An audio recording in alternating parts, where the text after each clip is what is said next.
Fantastic. Now, let me set this up. We should be live. Let's see. Okay.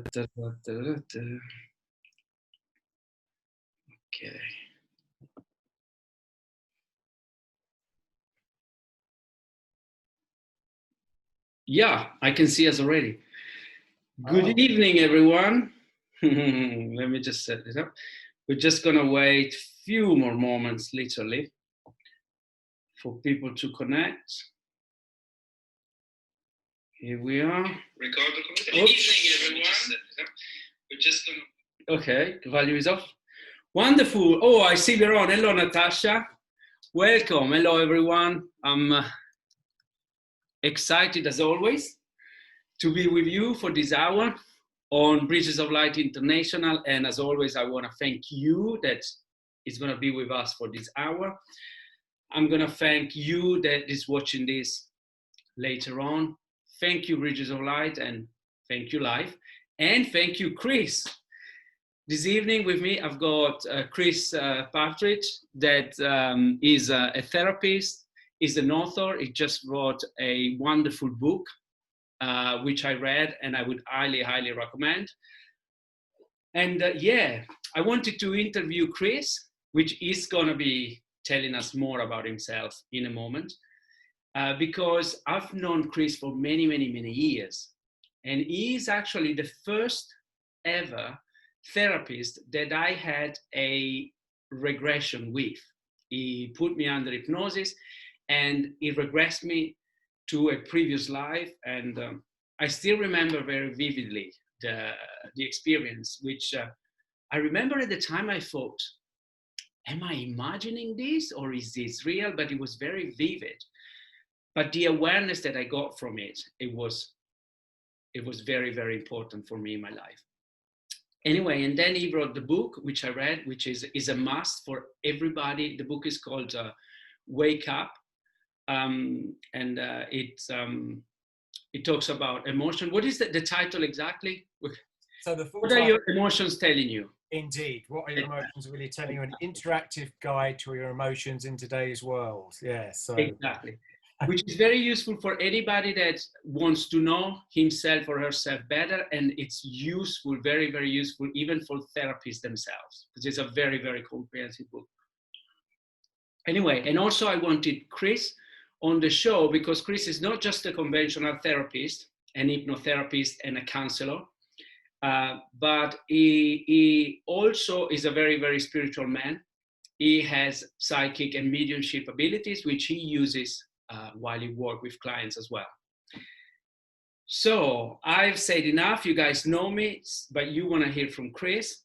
So, and by the way, the title of this evening is Metamorphosis. So as always, to all my guests, I invite them to tell us, so Chris, what brought you here tonight? Why are you doing what you're doing? And tell us about Metamorphosis. Tell us about your book. And as always, I'm Mr. Hello. I could spend the whole hour to say hello to people. I just want to say hello, Clemente, hello, Cristina, and Concetta. And everybody, by the way, if you have any questions for Chris, write them on far away and I'll read them out and he will answer. He will answer for us. So, Chris. Thank you for being here. What a lovely introduction. Thank you. And it was, wow, seems... And generations ago, lifetimes ago, we did that regression session, but thanks for reminding me. Yeah. So we do go back a long way. Hello, Bridges of Light. If you're going to hear fireworks going outside, it's firework weekend here. So there's lots of Bridges of Light happening outside and hopefully inside tonight. Let's hope. Yeah, so we were thinking about the title of tonight's session, and Metamorphosis for me just really summed everything up because there's so much going on in the world out there. I've just published my book and there's very much something about my own personal journey, which is kind of an awakening that's going on, big shift in my own thinking. And that was part of the reason I wanted to write the book as well, to kind of crystallize my thoughts down into words. And then as it took me about 5 years or so to actually write the book and get it ready. And then lockdown was a good opportunity to really, really hammer it home and get it finished. And then as I released it, I sort of thought, wow, I think maybe the timing is quite appropriate now, because there's so many shifts and changes going on outside in the world out there, isn't there? And I think we are going through a metamorphosis on the planet. I love the analogy of what happens from the caterpillar to the butterfly. You know, in the caterpillar stage, it literally devours everything in its path, doesn't it? Every part of vegetation and plant, it kind of eats and grows bigger and bigger and bigger, and it's just about consuming. And then it kind of goes into itself, into its cocoon, and suddenly realizes it has to change, and it comes out this beautiful butterfly. All the cells rearrange and transform. And then the butterfly is such a different creature to the caterpillar. It's not about consumption, it's more about beauty. It has the lightest touch on the earth. In fact, a butterfly, when you think about it, hardly ever touches the earth, because it's constantly flying, it's free, it's moving around, feeding on nectar and plants and fruits. And so it's a lot less about devouring and a lot more about adding some beauty to the world. And I think in a way that's right at the point we're at now. We have to kind of deconstruct, don't we? And I think this virus is showing us so many things about what's really important, and about the fact that we've kind of got to look at how we consume rather than relating to the world. So it's a big wake up call, and I think that change is kind of happening. So, and for me, it's waking up different parts of myself. I know for so many of us in lockdown, we've literally had to sit in front of our own mirrors and think, wow, who am I? I can't hide behind my old identities anymore. Maybe my work's changing. Maybe it's ended in some way. Maybe I'm having to be locked in with family, you know, and the old family dynamics have to get looked at and healed and worked through. So it's like, I guess, kind of mass therapy, isn't it? It's enforced mass therapy for the world in a way. And it is kind of painful. It's kind of scary. It does involve change. It does involve letting some stuff go that's maybe not working for us anymore. So I think Metamorphosis really sums up where the world's at, and I know I'm hoping the book will help people be a kind of a guide through this process of difficult, painful emotions, and really looking at what they are actually trying to tell us and what they're actually trying to wake us up to. And I know on my own personal spiritual journey, I've done a few retreats over the years. I started doing some serious retreats about 5 years ago. And they involved the cleansing of the body and the mind, and fasting quite a lot of periods, cutting out meat and alcohol and caffeine and less dairy. So really cleansing the body through the diet, and then going on these kind of 5-day retreats. The first one was in Holland. And it was we used the psychoactive substance called Ayahuasca, which people may or may not have heard of, which is it's made from Brazilian plants, and you drink it as a kind of a tea.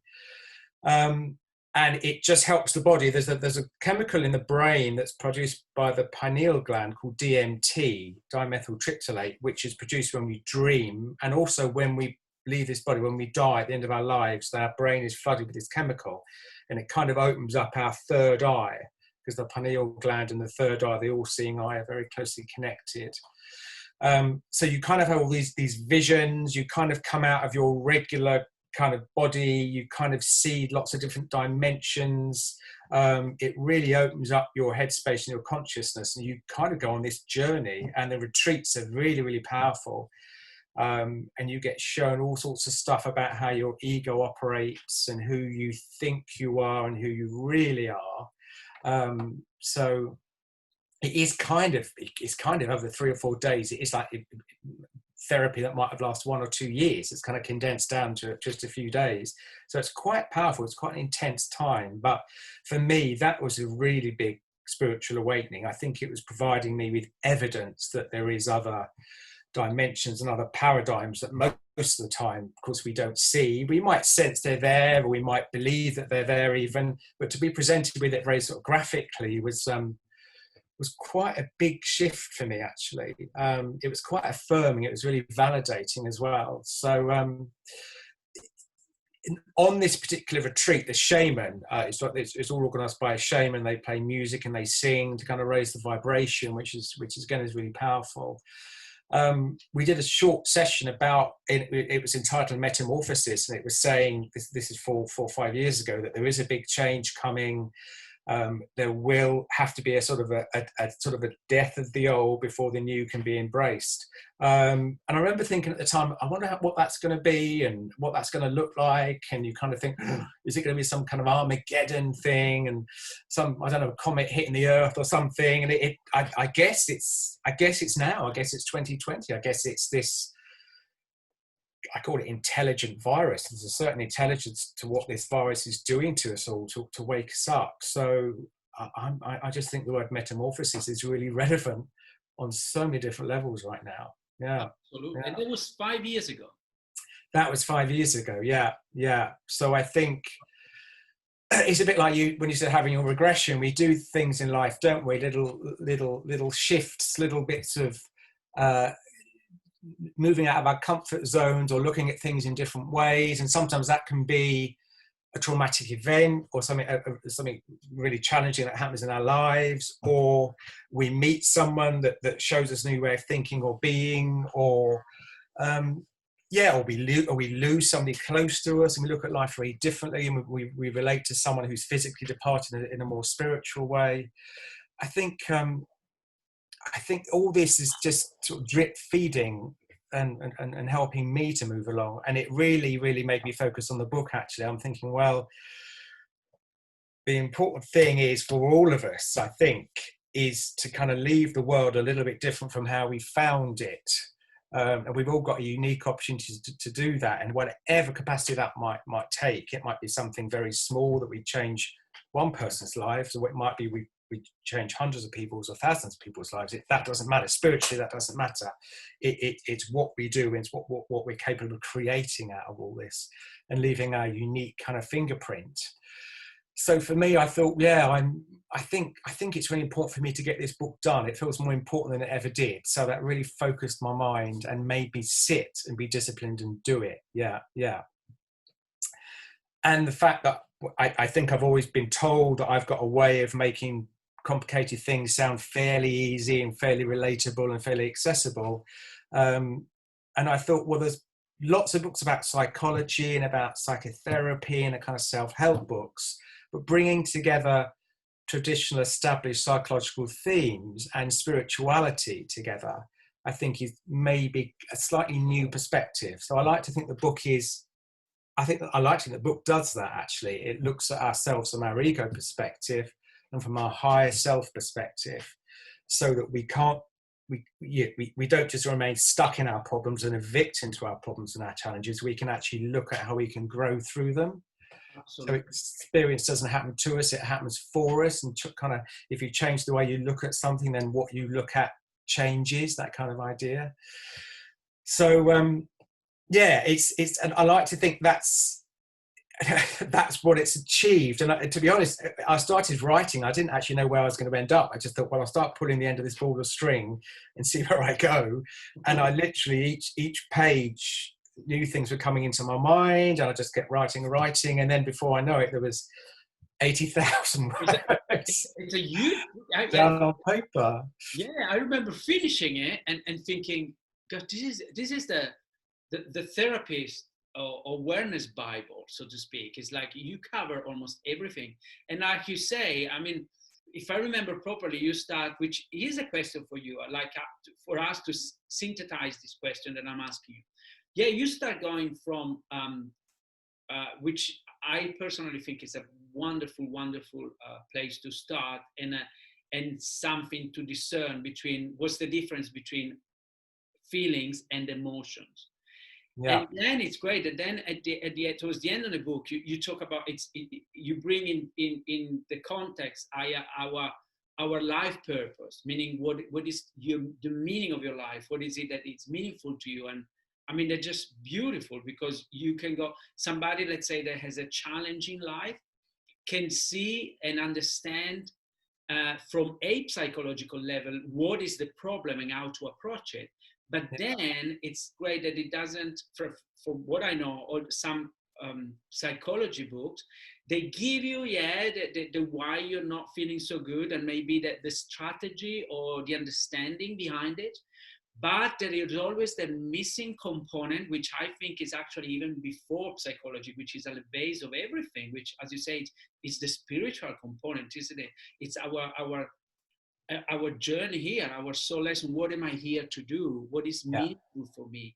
And I think that it's the missing ingredient in psychology.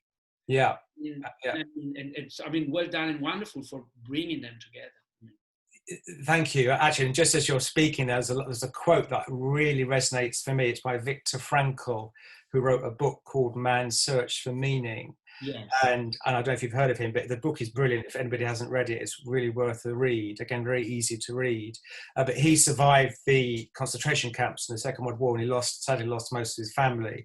But he came out of that most awful suffering and challenge with the biggest heart and the greatest amount of insight. So he's a great sort of role model to me in many ways. But one of his quotes that really stays with me is, "Suffering ceases to be suffering once it finds a meaning." And I think what you're saying is that so much of psychology, and particularly, let's say, modern psychology, which is just about changing your thought patterns, and that it can make you feel better and does make you feel better in some ways, but I don't always think it goes down to the core of something, which you're referring to, Luca, isn't it? It's the why is this happening to me? What is life trying to show me about who I really am beyond my ego self? Yes. And I think that one way we can establish our readiness for spiritual evolution is how we benefit from the treatment of our problems. Yes. Now, and that's where we can be our most creative. I think we're all here. We are all channels of this energy that's all around us. Everything's energy, of course. So we're all channels of that. So how can we be creative with the cards that we've got in life? How can we play them? And it's knowing that. How we can benefit from the treatment of our problems that helps us grow and evolve. So there's a subtle difference there between fixing our problems and sorting them out, but saying, well, how can I be creative with this particular unique cards? And I'm the only one in the world with these exact same cards in my hand. And what can I do with them? And there's no such thing as good or bad cards, is there? The ego judges them and says, hey, you've got no aces here. They're all 2s and 3s. Oh my God. Well, 2s and 3s are just as beautiful as aces. Let's face it, or kings or queens or whatever. So and one of the chapters in the book, as you said, is judging how we feel and looking at the difference between feelings and emotions. So once we stop judging, I think we can just accept things as they are. And then it frees us up to be as creative as we can be with what we've got. Yeah. And this, I know that's when we're really in pain and we're really being challenged, it's easy to say all this. I thought, that's easy to say, but actually when we're in it, it can feel really, really difficult. But I think if we reframe our pain, and the Khalil Gibran, the lovely Lebanese poet, said our pain is the breaking of the shell that encloses our understanding. So I think we have to sort of look at pain in a slightly different way, and rather than run away from it, say, hey, what is it that this pain is trying to show me to let go of, that's not serving me anymore? I'm running on this treadmill. What am I running towards? I'm running up this ladder. I've not even seen which wall it's leaning against, kind of thing. It just makes you step back and think, hey, I'm knocking on this door and it's not opening. There's 5 other doors in the hallway and I've not knocked on any of them. I'm so obsessed with this one door and it won't open. I'm not going to give up. And the ego says, until it opens, you won't be happy. And there's 5 other doors you haven't even kind of knocked on yet. So I think the pain is constantly trying to remind us that we are spiritual beings having a human experience, and if we can keep stepping back and looking at things from that higher perspective, we can reframe pain. And I use an acronym of pain in the book, PAIN, and I say perhaps all is nurturing. In other words, where we feel our pain and where we can reconcile with it, we can then use that to connect with others in their pain. Yes. And I know we all have our pain growing up and through life. It's unavoidable.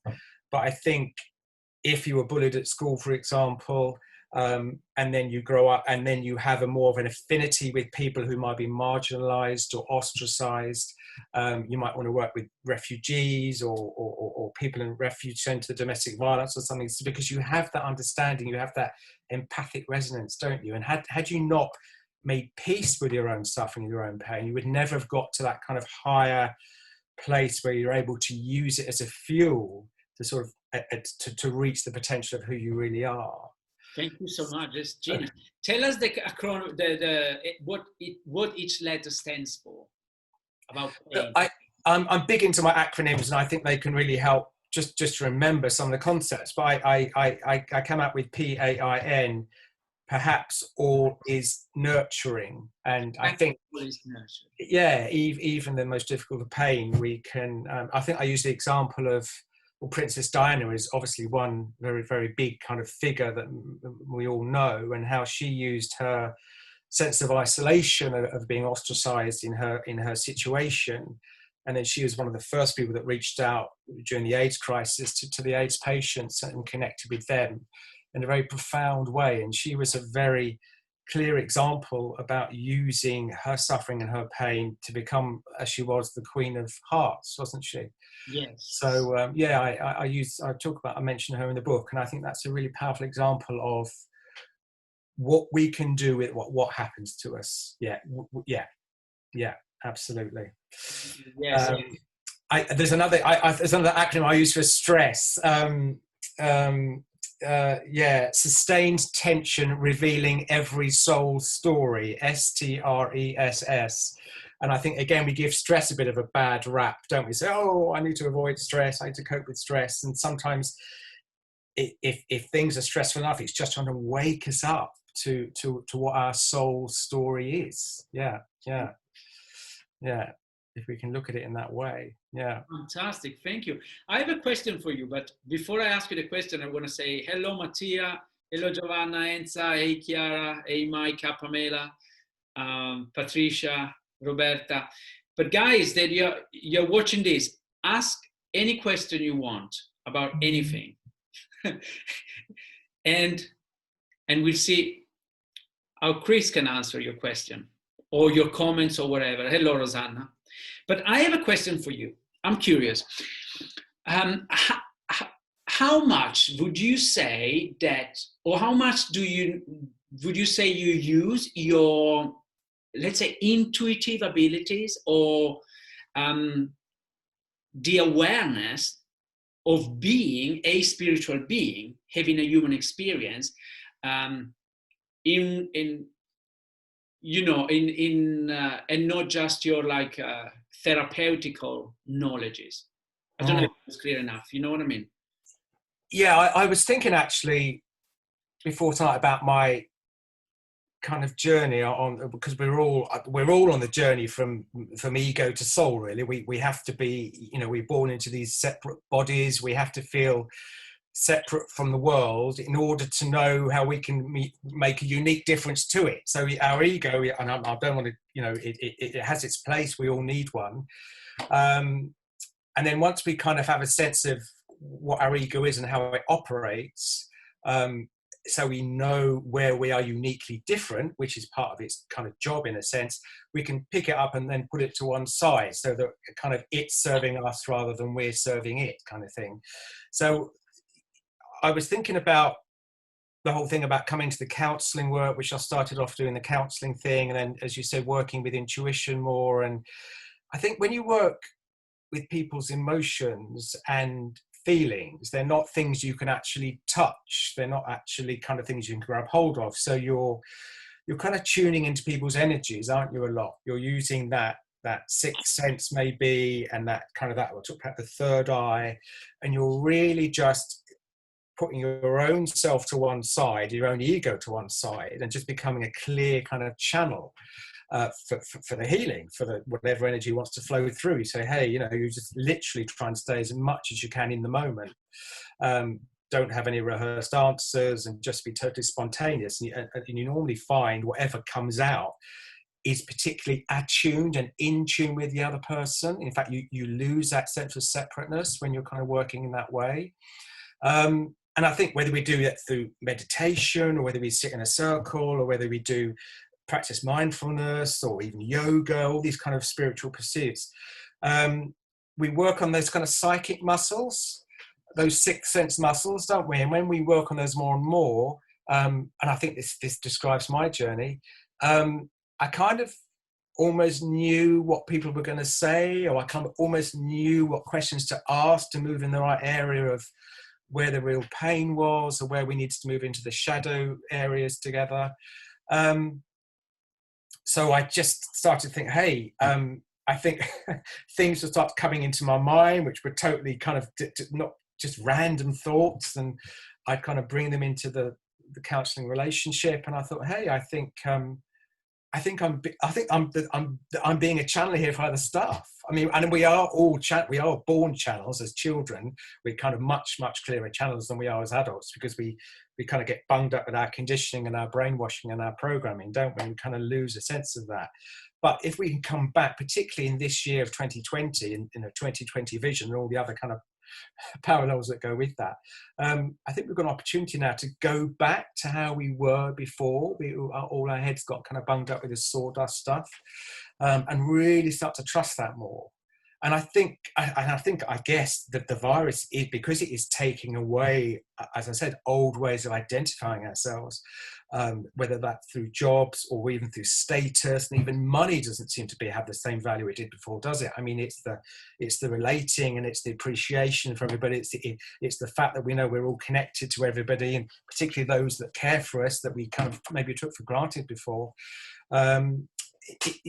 Our whole value system is changing, and I think it's given us all a chance to work those, what I call the psychic muscles. So I'm really optimistic, and I know it's really scary and a bit, we're in a kind of an unknown place right now, but I'd like to think that we can be like the imaginal cells in that caterpillar as it metamorphosizes into the butterfly, and there has to be so many cells in that caterpillar that know what to do next. There's certain cells that are kind of not needed anymore in the caterpillar, but there's the imaginal cells have to visualize what they want to become, and then hey presto, the butterfly emerges. So sorry, long answer to a short question, but I think when I look back over my own life, and I just kept stepping outside my comfort zone. I did the counseling for so many years, and I went on to do Reiki, and I did as hypnotherapy, and that's when we did our work together, moving in towards kind of other paradigms of healing. And I suddenly realized you can't really heal the mind without looking at the body and the spirit together. Everything's got to be looked at as one. So I constantly wanted to, and I studied tarot and astrology, and then doing the mediumistic work and the psychic work. And it's literally it's just like one thing comes on the back of another. So it's been a lovely journey, and it's just never ending. I mean, there's just so much to discover, isn't there? It makes it exciting and challenging, because we never cross the finishing line. Hey, we're on a roll here. I love the analogy of the caterpillar, and by the caterpillar becoming a butterfly, you actually meant humankind, right? All of us. Yeah. And each one of us is a cell in the caterpillar. That's beautiful. Yeah. Thank you. And I think, like the caterpillar devours everything in its sight in order to grow to a certain point till it kind of bursts. And I think we're at bursting point, and the planet is saying to us, hey, Mother Gaia, the planet, saying I've only got so many resources here. You cannot rely on ever increasing demand and ever increasing supply, because resources are finite and there is an end point, and either you change into this butterfly, or you metamorphosize into something different, or you're kind of creating your own extinction, really. And I suppose that's the long and the short of it, really. Yeah. Thank you. Yeah, I love that analogy. Thank you. Yes, I personally think that I know, and I regard myself to be, and I'm proud of it, to be an animal. Then I tell myself, I'm a human being. Yeah, but really, I think if we were honoring the fact that we are animal, we may respect Mother Nature more. Do you see what I mean? But we have two neurons that they think independently, and we think we can govern life, but no. Yeah, no, absolutely true. And I think we are all cells on the planet, aren't we? I mean, you know, as above, so below kind of thing. We're all cells on a planet, and unless we work together for the greater good, we're going to end up like a cancer cell would. We end up attacking ourselves. Exactly what cancer is, isn't it? Yes. It's when the body attacks itself. So we've kind of got to realize that we are all in this together. We can get out of it together, but we've got to realize that we're all connected and to act together as one. I think that's the lessons of the year, isn't it, in many ways? Absolutely, thank you. Yes, and that, I think that awareness, that is a spiritual component. The knowingness, the awareness of being all one. Yeah. Being all connected. Yeah. Graziella she has a question for you. She's saying, can you repeat the title of the book, please? It sounds to be very interesting. And the title is Wake Up. What are your emotions really telling you? Indeed. And if you just go to Amazon and just put my name, Chris Partridge, into the search bar on Amazon, it comes up the top of the list. I'm the only author, touch wood, on there at the moment, called Chris Partridge. So it comes up. If you just put my name in it, it comes up. Big orange yellow cover. In fact, yes. Cover. So that's why it comes up on Amazon. Yes, but at the end of the live, guys, watch out in the comments. I will be putting the website about the book. So the links to get the book will be added in the comment. And then she's writing, it's okay. Can you repeat the title of the book, please? It sounds to be very interesting. To accept things as they are. And then she's writing, this is something else. To accept things as they are is very difficult, but there is always a message. I had a very bad experience, but only after 2 years, I started to understand and accepting it. And I can continue my life perhaps better than before. I really thank Bridges of Light for helping me, building bridges with amazing people like you both. Thank you, Graziella. Thank you very much. Thank you very much. And on this note, Patrick, how much would you say that what somebody believes in life, how much does that play a role in their, let's say, emotional and physical and psychological well-being? Yeah, beliefs, and there's a whole chapter on beliefs in the book. I mean, I kind of summarize beliefs as being emotionally charged thoughts. Mm-hmm. So they're kind of thoughts that we do identify with very, very strongly, and often very emotionally, so that we, as you said, we tend to define ourselves through our beliefs, don't we? And that's why, whether it's religion or politics or whatever it might be, we can have belief systems that we can kind of take shelter in. We almost don't question after a while, especially if we've been brought up in in any culture, in any race, and in any family system where there's very strong, and often there is, of course, strong beliefs that we kind of swallow whole without digesting. And then we think we become part of them, and we don't question. And I think any food that we put in our mouths, we don't chew, we don't taste. So we kind of need to chew these things through and break them down and say, hey, does that belief, or does that belief paradigm actually identify who I am and who I want to be? And at any one time, of course, we'll always have a set of beliefs and a set of emotionally charged thoughts that seem relevant to us.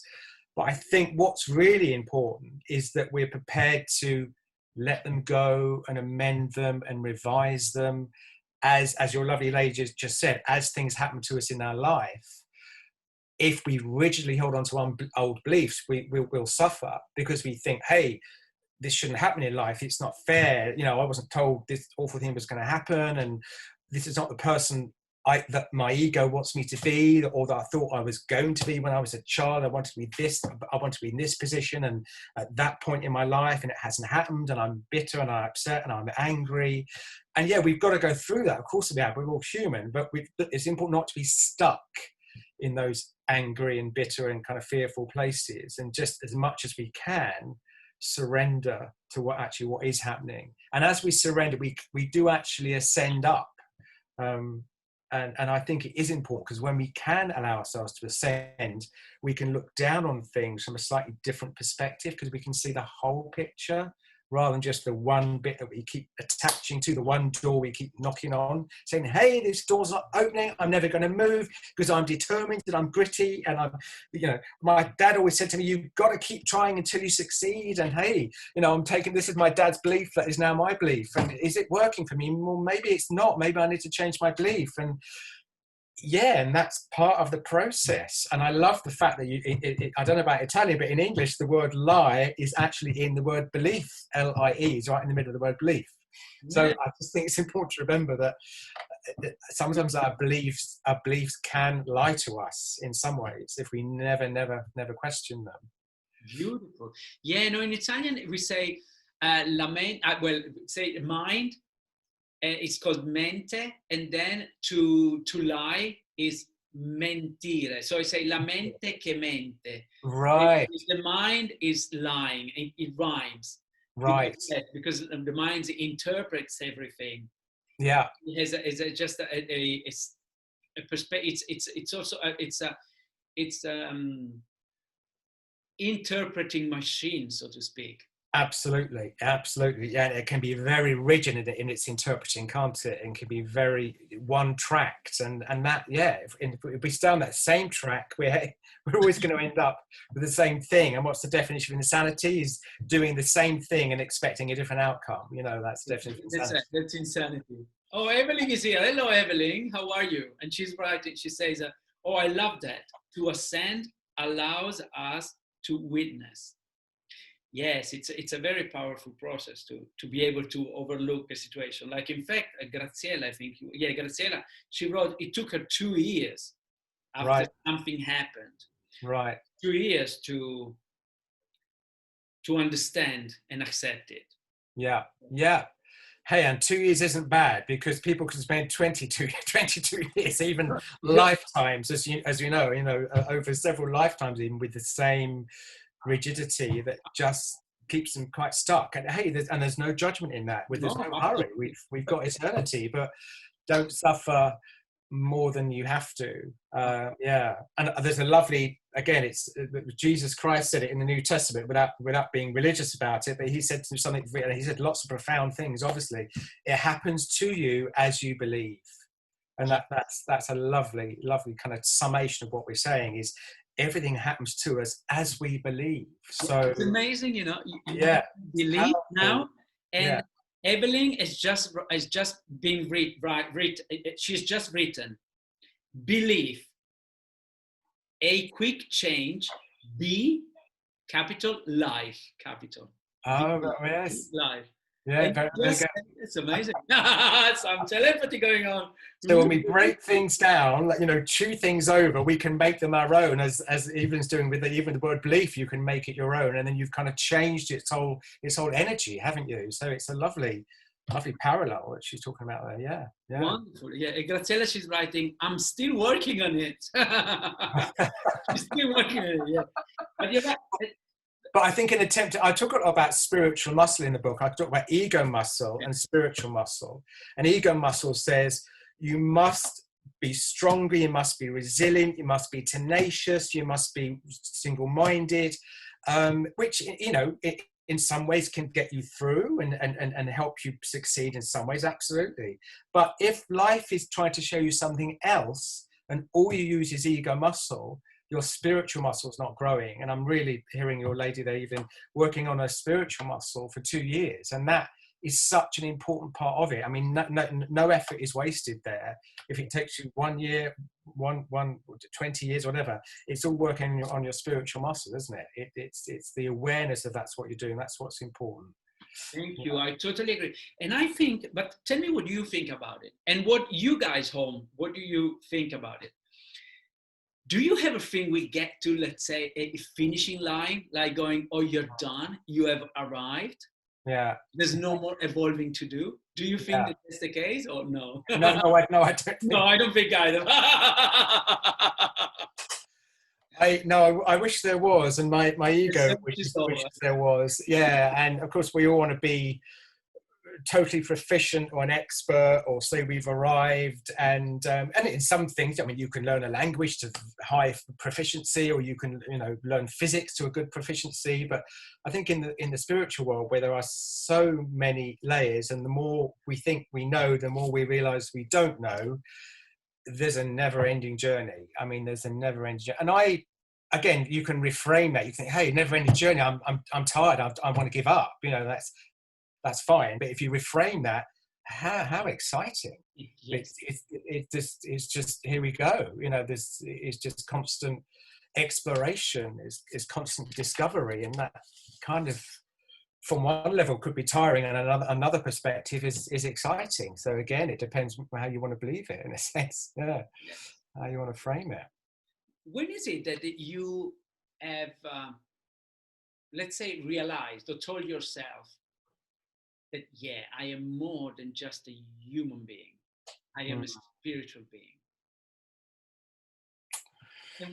Yeah, good question. I remember when I was young, even I mean 11 and 12, reading books about spiritual kind of books about mediums, and there was a lady called Doris Stokes, and she wrote a number of books called Voices in My Ear, and they were easy books to read, and how she would sit with clients and connect them with people on the other side. And I remember being fascinated as a child, thinking, God, I'm a bit young to be fascinated with this stuff. I'm not hopefully not anywhere near my physical death yet, and here I am reading about the next life.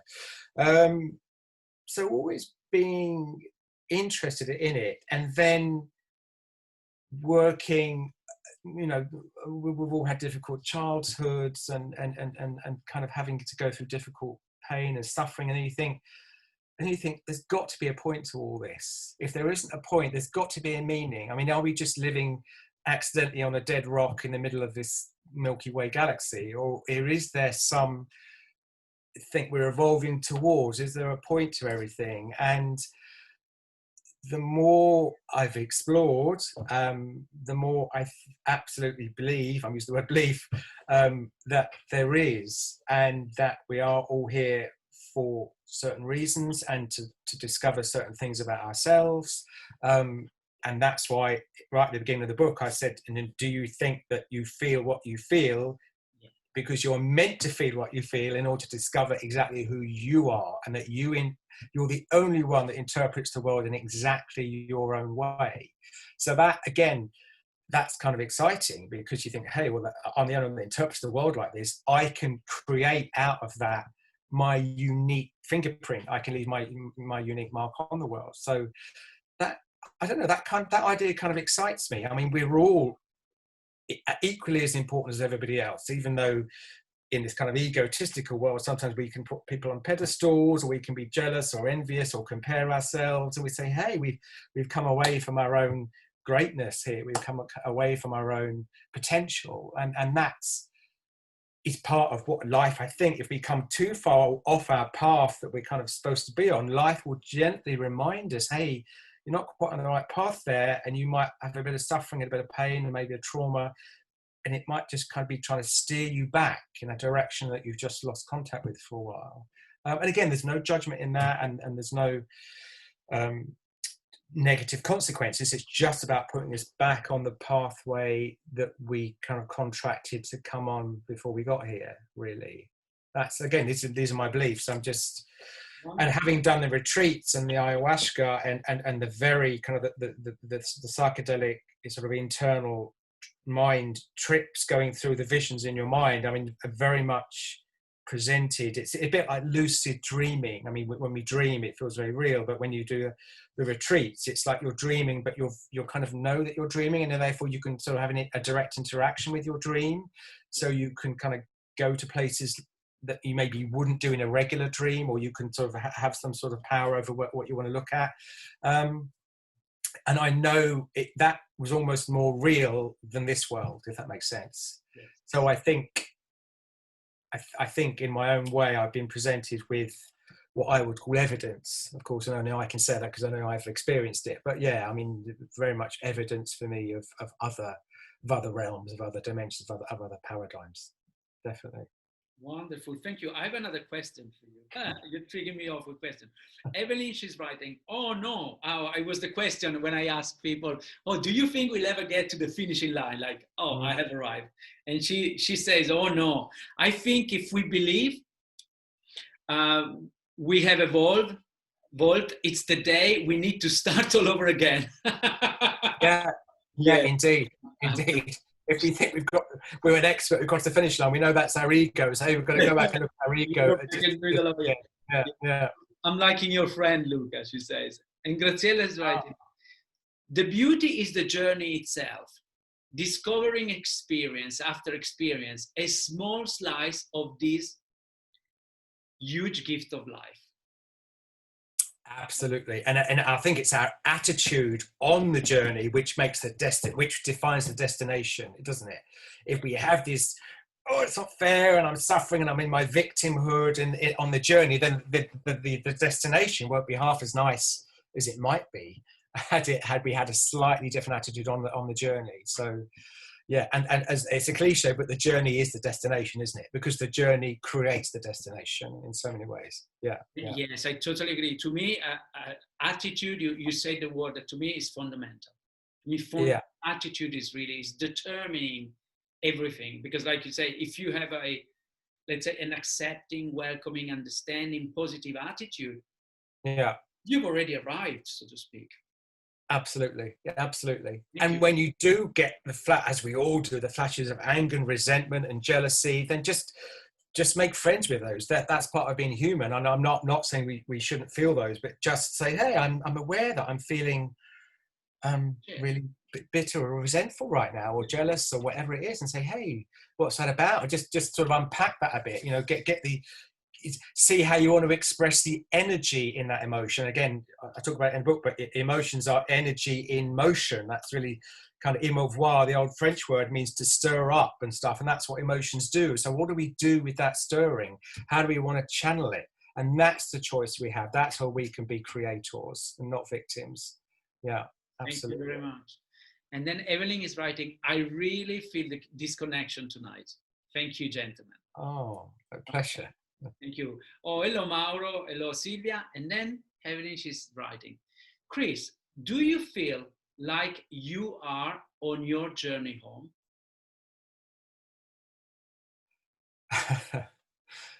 In one way, yes. The lovely quote from Ramdas has just come to my head. And he said, we're all just walking each other home. And I think in so many ways, yes, we are. And that doesn't mean that we're in retreat and we're going backwards in any sense. That's not how I see going home. I think that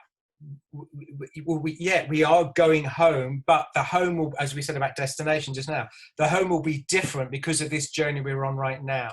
So we'll know the home for the first place.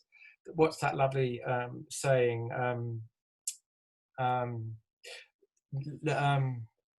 Life is about going on a journey and then coming back and knowing the place for the first time. Yeah. So you have to, and it's a bit like the Wizard of Oz, where she goes off and looks for the wizard, and then she meets courage and love and everything on the journey, and then she ends up, everything she wanted was in her own backyard, wasn't it? Yet she's been on this great big journey looking for everything, and what she wanted was right in her own backyard. So home is kind of always there, and we come away from it in order to go back to it again. Yeah. So we're all walking each other home. Yeah.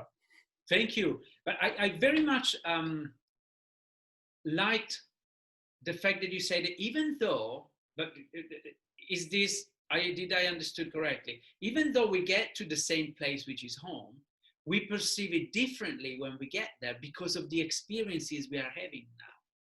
Yeah. We perceive it completely different. Yeah.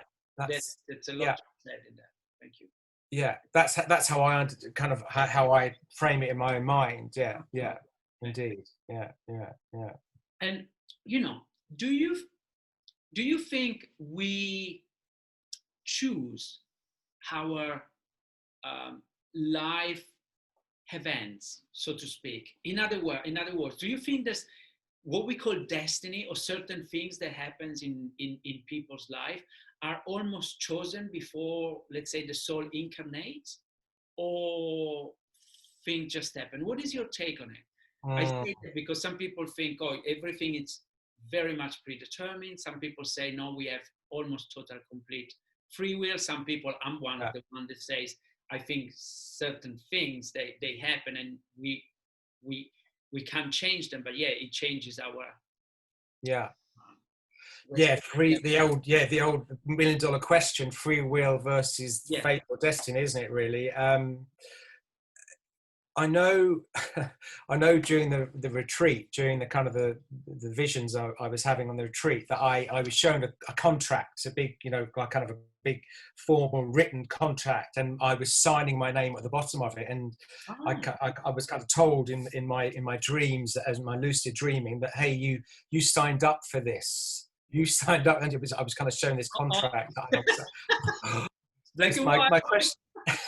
You said, it was like, hey, this is what you signed up for, matey. So just make sure you meet all your contractual obligations, as it were.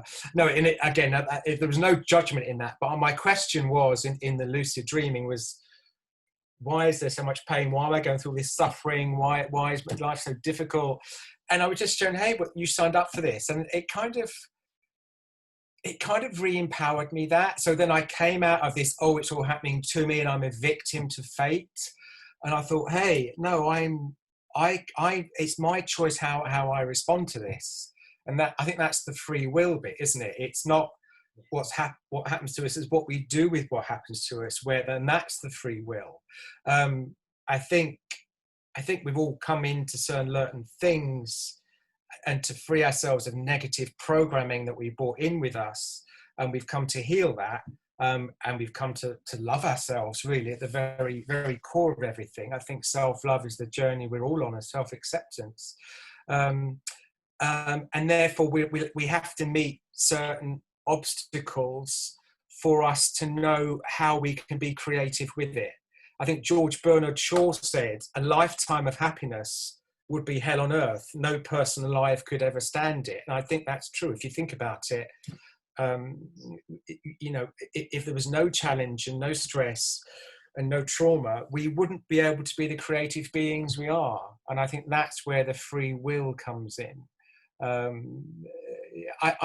like to describe it as sort of being on a train track. So obviously on a train, it has to follow a certain track, and there's a certain journey that you've got to go on, but you can choose what stations you get off at, whether you want to spend all your life in one station or get back on the train and go a bit further down the line. You have experience a different station, but what you do at each station is sort of up to you. But there's a kind of a rough map that we've kind of got to follow. That's my personal take on it. Yeah.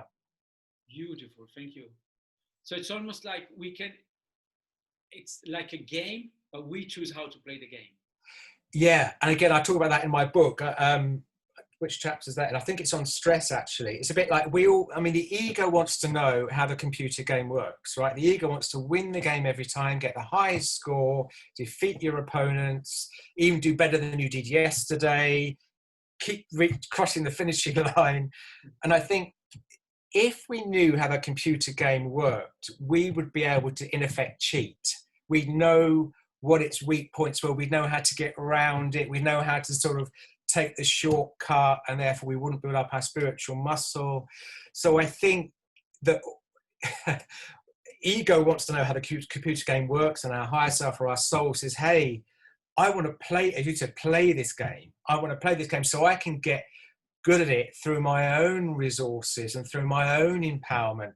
No one else telling me the answers or giving me a belief that I'm supposed to believe without questioning it. I want to make this my own game and do with it what I want to do. And I'm not going to compare my score with anybody else's, because that's not what's important, even though that's what ego wants to do. So I think that's, for me, that analogy works really well about the computer game. We think we want to know how it works, but actually we really don't, because we want to just enjoy the game. Yes. Let's try and enjoy the game as much as we can. And there wouldn't be any more satisfaction anyway, wouldn't it? If you know it already, it's like watching a movie when you know already how it's going to end. Yeah, absolutely. And you get to the end, and there'll be a certain brief high, I suppose. Oh, but it would be empty. It would be an empty victory, wouldn't it? It would be hollow, and it wouldn't be nourishing. It wouldn't feel soulful. I don't know. I'm saying I know it wouldn't for me personally. Yeah. $1 million question. Right. What is the meaning of life? And is there one, you think? Yeah. I don't think there is a prescriptive meaning. I don't think there is. I think it's up to us to give it meaning. So the meaning is in us giving it meaning, if that makes sense. And that doesn't sound like a sort of a slightly cop-out way of not avoiding your question. But if we're all given, it's almost like we've all given a blank canvas, aren't we, in life, a blank sheet of paper. So we can decide what we want to paint on it, what we want to write on it, what we want to draw on it. And that's absolutely fine. But it's up to us to decide what we do with that blank sheet of paper. Yeah, it's up to us. So I think we give life meaning. And that's where we're creators, and that's where we're all powerful. If we wait for the meaning, we can sometimes get exasperated, because ego wants answers and soul wants to know what the question is. Yeah, that's different. So, and if you give someone the answer to something, even let's say in therapy, where people come for therapy and they think, oh, if the therapist can give me the answers, I'm going to go away, I'll be fine, I'll be sorted. And you might be for a day or two, and then you hit the same problem again and think, oh, I need the therapist to tell me what to do now. So you haven't worked on that spiritual muscle that says, hey, you've got the resources that you actually need within you. It's just that the therapist can help you kind of oil the cogs and open the doors maybe, or shine a new light in a new corner, but you've got everything you need right inside you. So I think it's up to us to give meaning to life. And I know, again, come back to Viktor Frankl, he said that the people that survived the concentration camps are the ones that said, when I get out of here, I want to do this, and I still want to do that with my life. They thought, their question was, what can I offer to life, not what can life offer to me? And they tended to be the ones that survived the concentration camps. And that's what he writes about in his book, Man's Search for Meaning. So I think that really summarizes it. Yeah. Thank you so much. And by the way, it's great. While you were answering, you were saying that the answers, the meanings are not in the ego. And Evelyn, she wrote, I think the meaning is all in the I am. And you were just saying that the answer is in the soul, that the soul is the meaning-giving one. Yeah. Who we truly are gives the meaning. Wonderful. Yeah. Thank you so much. We're all on the same page here. That's fantastic. Yes, wonderful. By the way, Chris, we've got 1 minute left. Wow. Can you believe it? Now, I just allow you to say whatever you want to say to close it, but I'd like to thank everyone for being with us. I'm going to write the address of Chris' book, his website, whatever, if you ever want to contact him directly. Chris, I thank you so much for gifting us with your presence and your wisdom. And yeah, you can just tell us anything. Well, thank you for... Well, we go like 30 seconds. But you gave us the meaning of life. What more could we... Meaning of life. An hour. We can all go home now. That's it. Yeah. Well, thank you for helping crystallize my own thinking, Luke. I've come in again with an empty sheet tonight. It's lovely to have shared it with you and just explored each other's thinking. And I love the way that we can work together, all of us in this way, and the people that have written in and everybody watching, that we can all offer something to each other, can't we? That's what we're here to do. We're so unique. Let our light shine out, and that's what makes a difference. Wow, thank you. Thank you. Bye-bye.